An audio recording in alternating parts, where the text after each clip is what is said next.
Foto pelakor di profil ponsel suamiku bab 61-63.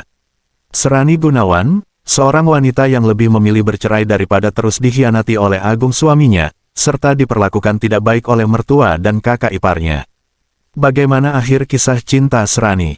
Apakah ia dapat menemukan cinta sejatinya? Jangan lupa komen, like, dan subscribe ya. Terima kasih. Bab 61. Giska duduk di depan sama Om Bule. Iya. Aku mencoba untuk membujuk Giska. Gak mau Bun. Aku mau main boneka-boneka di belakang. Giska sudah masuk lebih dulu di kursi belakang dengan membawa 3 bonekanya. Pras terkekeh. Sudah nggak usah rebutan. Ngalah dong sama anak. Pras tersenyum menggodaku. Aku hanya menghempas napas kasar. Aku hanya khawatir pangeran nanti rewel dan minta ASI. Pras. Persediaan ASI di botol hanya ada 2. Pria itu membukakan pintu untukku dan pangeran di kursi depan. Gak usah khawatir. Kalau pangeran rewel, kita berhenti cari tempat untuk kamu menyusui nanti, sanggah Pras dengan santai. Aku berdecak malas, memangnya dikira gampang mencari tempat untuk memberi ASI. Pangeran masih tertidur lelap di pangkuanku. Tubuhnya semakin berat dan berisi. Wajah pangeran sangat mirip dengan Arif. Tampan, jika tersenyum mampu menggetarkan hati setiap wanita. Kenapa senyum-senyum pandangin pangeran? Aku menoleh, ternyata Pras sudah berada di sampingku dan mulai menyalakan mesin mobil. Kangen sama ayahnya? Tanya Pras lirih. Suaranya hampir tak terdengar. Pangeran makin besar badannya. Sudah semakin berat, sanggahku sambil menciumi pipi pangeran yang montok. Aku pura-pura tidak mendengar pertanyaannya. Enak banget ya jadi pangeran. Pras terus meledekku. Mobil Pras sudah mulai masuk ke jalan tol. Pras benar. Ternyata jika hari kerja perjalanan ke arah puncak sama sekali tidak macet dan lebih cepat tiba di tujuan tidak sampai 1 jam perjalanan, kami sudah memasuki wilayah puncak. Giska, temani Om beli. Cemilan, yuk, kamu mau es krim? Enggak. Mau Om? Mau. Giska bersorak kegirangan. Beberapa menit kemudian Pras menghentikan mobilnya di sebuah supermarket yang cukup besar. Pras mengajak Giska turun dan masuk ke dalamnya. Sementara aku dan pangeran menunggu di dalam mobil. Tak lama kemudian, Giska dan Pras kembali membawa 2 tas belanja dengan isi penuh, lalu meletakkannya di bagasi. Sementara Giska sudah asik menikmati es krim coklatnya. Belanjanya banyak banget, Pras. Ujarku saat Pras sudah kembali masuk ke dalam mobil. Ini buat kamu. Ini bagus untuk ibu menyusui. Pras memberiku sari kacang hijau. Makasih, Pras. Diam-diam aku kagum dengan pria di sebelahku ini. Dia rajin sekali mencari tahu tentang seputar bayi dan ibu menyusui di media sosial. Ia sangat perhatian sekali. Aku menghabiskan sari kacang hijau di tanganku hingga tandas. Beruntung pangeran kali ini tidak rewel. Putraku ini sudah menghabiskan 2 botol susu. Semoga saja setelah ini aku bisa menyusuinya di villa saja. Mobil Pras masuk ke sebuah gerbang villa bernama Bungalow Ocean. Beberapa saat setelah melewati gerbang, dari kejauhan nampak beberapa bungalow dengan jarak yang tidak terlalu jauh. Pras, bungalow ini punyamu? Tanyaku penasaran. Aku melihat ada beberapa bungalow berpenghuni dan beberapa mobil terparkir di depannya. Iya, tepatnya ini milik keluarga besarku. Kami masing-masing memiliki 1 bungalow di sini. Pras, sepertinya ada beberapa saudaramu yang menginap di sini. Sungguh aku tidak siap jika harus bertemu keluarga besar Pras. Apa kata mereka nanti jika melihat Pras membawa seorang janda dengan 2 anaknya?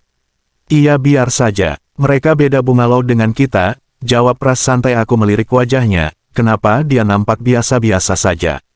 Apa dia tidak malu jika saudaranya nanti mengolok-olok dirinya? Pras menghentikan mobilnya di depan sebuah bungalow dari bangunan kayu yang unik. Atapnya tinggi mirip rumah-rumah adat di Pulau Sumatera. Om Bule, rumahnya lucu. Giska suka. Giska nampak berbinar saat kami baru saja turun dari mobil. Aku memindahkan pangeran ke dalam strollernya, lalu mendorongnya. Seorang wanita parubaya tergopoh-gopoh keluar dari bungalow dan menghampiri kami. Big, tolong turunkan barang-barang di bagasi. Perintah Pras pada wanita yang memakai daster panjang itu. Dengan cekatan wanita itu segera melakukan perintah dari Pras. Ayo kita masuk. Pras menuntun Giska dan merengkuh bahuku.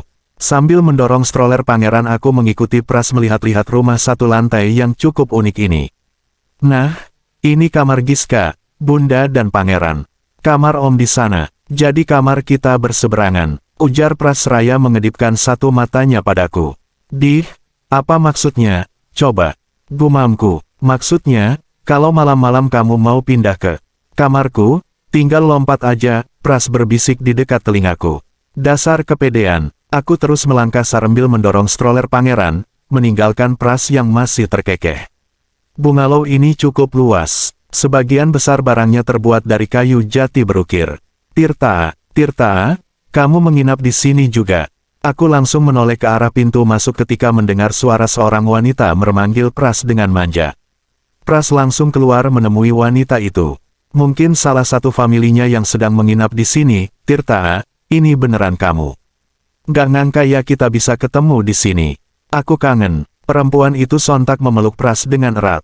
Apa kabar Grace? Pras perlahan melepaskan pelukan itu. Aku kangen kamu, Tirta. Sejak kepulanganmu dari Amerika, kamu gak pernah hubungi aku. Petik 2 titik. Wanita bernama Grace itu nampak kecewa. Siapa wanita cantik itu? Dia sangat pantas berdampingan dengan Pras. Oh ya, Grace, kenalkan ini Srani dan ini Giska anaknya. Aku tersenyum pada wanita bernama Grace itu. Namun dia sepertinya terkejut. Mereka siapa? Tirta. Tatapan Grace sangat tajam pada Pras, seakan ingin meminta penjelasan. Bukan siapa-siapa, kami hanya teman, pungkasku. Maaf, aku dan anak-anak ke kamar dulu. Tanpa menunggu jawaban dari mereka, aku mendorong stroller pangeran dan mengajak Giska ke kamar yang tadi Pras tunjukkan. Aku membaringkan pangeran ke ranjang yang berukuran sangat besar itu. Giska ikut naik ke ranjang dan mengajak adiknya berbincang. Kenapa aku jadi galau begini setelah melihat wanita bernama Grace itu memeluk Pras dengan mesra? Kenapa Pras diam saja? Siapa sebenarnya Grace itu? Rasanya aku ingin protes dan marah tapi, memangnya aku ini siapa? Aku bukan siapa-siapanya Pras. Ya Tuhan, kenapa rasanya sakit sekali dadaku ini? Apa aku cemburu? Bab 62, Tirta Prasetya, perempuan itu bukan istrimu, kan? Grace memandangku dengan tatapan curiga. Aku menggeleng. Syukurlah kalau bukan. Grace tersenyum lebar. Sarah memang bukan istriku, tapi suatu saat dia akan menjadi istriku. Dia akan melahirkan anak-anakku. Kami akan memiliki banyak anak. Hingga istana kami akan bertambah ramai. Aku tersenyum sendiri membayangkan hal itu. Kita ke bungalowku yuk, sebentar. Mama pasti sangat senang bertemu denganmu. Aku kembali menoleh pada wanita berambut kemerahan itu. Grace meraih tanganku dan menarikku keluar. Mungkin tidak apa-apa jika aku mampir sebentar ke bungalow Grace. Letaknya tak begitu jauh dari sini. Big, tolong katakan pada Sarah, aku ke bungalow milik Grace sebentar. Baik Pak Tirta, Setelo menitip pesan dengan Big Yati. Aku dan Grace berjalan ke bungalow miliknya. Grace menggandengku erat. Anak tiri Tante Sarah ini memang sejak dulu selalu bersikap manja padaku. Adik mamiku itu menikah dengan ayahnya Grace sejak gadis ini masih sekolah di sekolah menengah pertama. Kamu kemana aja selama di Indonesia? Kenapa tidak memberi kabar? Aku pikir kabar kamu di media sosial itu bohong. Ternyata kamu benar berada di Indonesia. Grace terus bicara hingga kami tiba di depan bungalow Mia. Aku hanya menanggapi pertanyaannya dengan senyum. Mama, lihat ini siapa yang datang. Grace berteriak hingga beberapa orang sontak keluar dari dalam bungalow. Tirta, astaga kapan kamu tiba di Indonesia? Tante Sarah langsung menghampiriku. Sudah beberapa bulan. Tante dan Om apa kabar? Kami baik-baik saja. Ayo masuk. Om Roy ada di dalam. Grace yang masih menggandengku membawa lenganku menuju ke dalam bungalow. Dari dalam terdengar suara musik. Sepertinya Om Roy dan anak-anaknya sedang karaoke. Hai, Tirta, ayo bergabung dengan kami. Sudah lama sekali kita nggak kumpul-kumpul seperti ini. Kini giliran Om Roy yang menarik tanganku dan membawaku duduk di salah satu sofa di ruang tengah. Ada beberapa anak-anak Om Roy dan Tante Sarah sedang berkumpul. Kamu saling bertanya kabar dan bercerita banyak hal. Sejak kedua orang tuaku meninggal, aku memang sudah jarang berkumpul dengan mereka. Aku lebih banyak menghabiskan waktuku dengan bekerja. Tirta, ayo kita makan siang dulu. Tiba-tiba Tante Sarah memanggilku apa? Makan siang. Aku tersentak, lalu melihat arloji di pergelangan tanganku. Astaga sudah pukul 1 siang. Sarah pasti belum makan. Sontak aku berdiri hendak pamit. Maaf, Tante, aku nggak bisa makan siang di sini. Kebetulan sudah ada janji dengan seseorang. Mereka nampak kecewa. Ya sudah, Berarti kamu tidak boleh menolak untuk makan malam di sini nanti malam. Kali ini Om Roy nampak sedikit memaksa. Baiklah, Om, akan aku usahakan. Aku permisi dulu. Tanpa menghiraukan panggilan dari Tante Sarah dan Grace, aku terus melangkah menuju kembali ke bungalowku. Sepertinya mereka masih ingin menyampaikan sesuatu padaku. Namun pikiranku terus tertuju pada Sarah. Aku mempercepat langkah kakiku agar segera tiba di sana.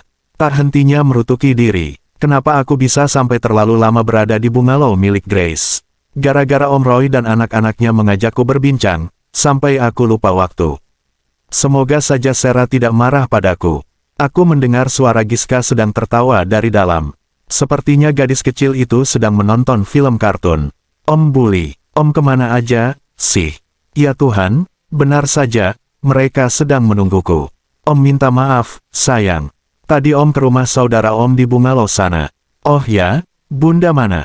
Bunda ada di kamar. Adek pangeran nangis terus. Aku menghela napas panjang. Kasihan Sarah. Lah pasti kerepotan sendiri. Aku melangkah hendak menemui Sarah di kamarnya. Big, apa Sarah dan anaknya sudah makan? Tanyaku saat berpapasan dengan wanita paruh baya itu. Belum, Tuan. Sejak tadi saya suruh makan, tapi Non Sarah bilang tunggu Tuan pulang. Dadaku terasa sesak mendengar jawaban Big Yati. Mereka pasti menahan lapar karena menungguku. Aku mengetuk pintu kamar Sarah beberapa kali. Namun sama sekali tidak ada jawaban. Tapi aku mendengar sayup-sayup suara tangis pangeran dari dalam. Sana, Sarah, Sarah, buka pintunya, Sarah, Sarah. Pangeran kenapa terus menangis? Tetap tidak ada jawaban. Sementara suara tangis pangeran masih terdengar. Ada apa dengan pangeran? Kenapa Sarah tidak menjawab panggilanku? Sarah? Aku masuk. Ya. Masih tidak ada sahutan. Aku semakin khawatir. Apa aku masuk saja? Sarah? Aku masuk. Perlahan aku membuka pintu. Aku melihat sekeliling, Sarah tidak ada di kamar ini. Aku langsung menghampiri pangeran yang berada di strollernya. Aku langsung menggendong bayi lucu itu. Dia langsung terdiam saat berada di gendonganku. Terdengar suara gemericik air dari kamar mandi. Sepertinya Sarah ada di dalam sana. Beberapa detik kemudian terdengar suara pintu kamar mandi terbuka. Astaga pras. Aku terkesiap mendengar teriakan Sarah yang kembali menutup pintu kamar mandi. Bergegas aku menghampirinya karena khawatir.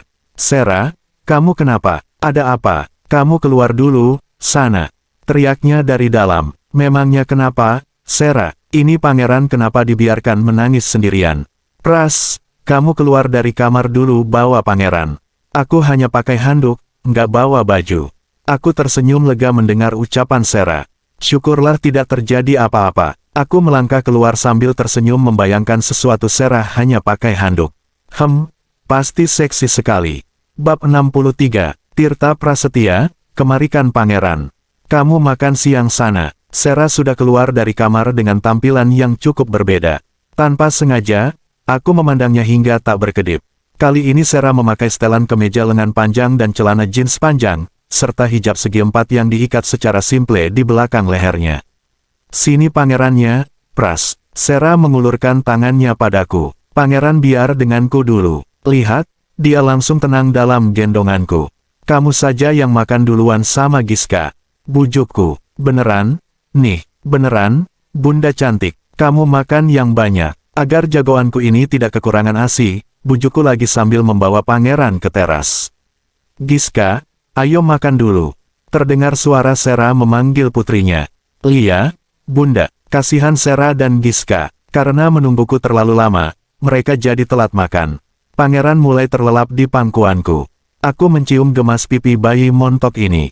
Kelak kamu akan jadi kebanggaanku, Pangeran. Aku akan mengajarkanmu bagaimana menjadi seorang laki-laki sejati yang bertanggung jawab. Aku akan membuat Arif bangga padamu. Pras, kok senyum-senyum sendiri. Tiba-tiba Sarah sudah ada di sampingku.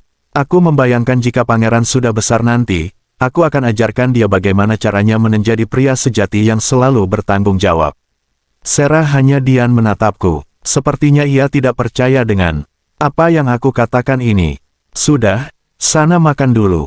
Sini pangeran aku baringkan di kamar saja. Sepertinya, ia sudah pulas. Sarah mengambil alih pangeran dari tanganku. Aku mengikuti Sarah ke dalam. Aku ingin bicara padanya. Sementara Giska sedang meneruskan menonton televisi ditemani Bikyati. Sera, aku mau bicara. Aku bicara pelan dari ambang pintu kamarnya. Agar pangeran tidak terbangun oleh suaraku, Sera mengangguk. Setelah memastikan posisi pangeran aman, wanita cantik itu melangkah menghampiriku. Mau bicara apa? Di mana? Sera melangkah melewatiku. Lah bicara tanpa menoleh padaku. Ternyata benar, dia marah. Aku menghela napas panjang, lalu menyusulnya yang sedang melangkah menuju ruang tamu. Aku meraih lengannya, hingga langkah kaki wanita itu terhenti. Sera, aku mau bicara di taman belakang saja. Yuk, Sera mengangguk, lalu mengikutiku. Namun ia masih tak mau menoleh padaku. Tak sengaja aku melihatnya menggusap mata dengan jemarinya.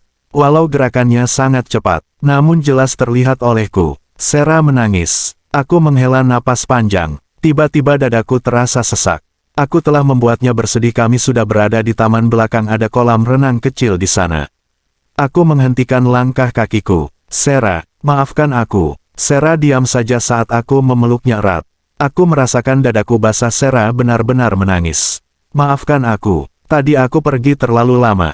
Sera tak bicara apapun. Perlahan aku mengurai pelukan. Menatap lekat, kamu mau maafin aku, kan? Tanyaku sambil menghapus air matanya dengan jemariku. Sera mengeleng, matanya yang basah. Kamu nggak salah, Pras. Kamu mau pergi lama atau kemana, itu hak kamu. Aku nggak ada hak untuk marah. Sera tersenyum getir. Tidak, aku memang salah. Aku sudah ajak kalian ke sini. Tapi malah mengabaikan kalian dalam waktu berjam-jam. Nggak apa-apa, Pras. Sudah, jangan terus merasa bersalah. Aku tadi nangis bukan karena marah, kok. Sera sudah kembali tersenyum lebar. Lalu kenapa kau nangis? Tanyaku penasaran. Entahlah, aku sedih aja lihat pangeran. Mungkin aku sedang ingat dengan papanya. Petik 2 titik. Oh, jadi kamu ingat Arif? Tanyaku memastikan. Ada rasa nyeri di dadaku mendengar kenyataan ini. Ternyata cinta Sera masih setia pada Arif. Sera tidak menjawab. Wanita cantik itu hanya tersenyum samar padaku. Sampai kapan aku bisa mendapatkan hati wanita ini? Sampai kapan aku harus menunggu lagi? Tiba-tiba dada ini terasa sangat sesak, bagai dihimpit oleh batu yang sangat besar. Cinta yang aku simpan selama bertahun-tahun, hanya bertepuk sebelah tangan. Sera, aku akan sabar menunggumu. Aku akan menunggu hingga kamu bisa kembali membuka hatimu. Kami duduk di bangku taman tak jauh dari kolam renang. Giska bisa berenang? Tanyaku berusaha mengalihkan pembicaraan. Bisa, dulu Arif sering mengajarinya, jawab Sera. Tanpa sadar aku menghempas napas kasar. Kenapa nama dia lagi yang kamu sebut, Sera? Kenapa? Pras. Oh, enggak. Nanti sore kamu ajak saja Giska berenang di sini. Balasku, ya nanti kalau dia mau. Sera, nanti malam kita ke bungalow tanteku di depan sana. Aku ingin memperkenalkan kamu pada keluargaku. Lebih baik nggak usah, Pras. Kamu pergi sendiri saja. Sera sepertinya tidak percaya diri. Temani aku sebentar saja, mereka mengundangku makan malam. Pangeran bisa kita titipkan dengan Bikyati sebentar. Sera akhirnya mengangguk pasrah. Aku tersenyum penuh kemenangan. Sera, aku akan terus berusaha untuk memenangkan hatimu, sayang. Bersambung.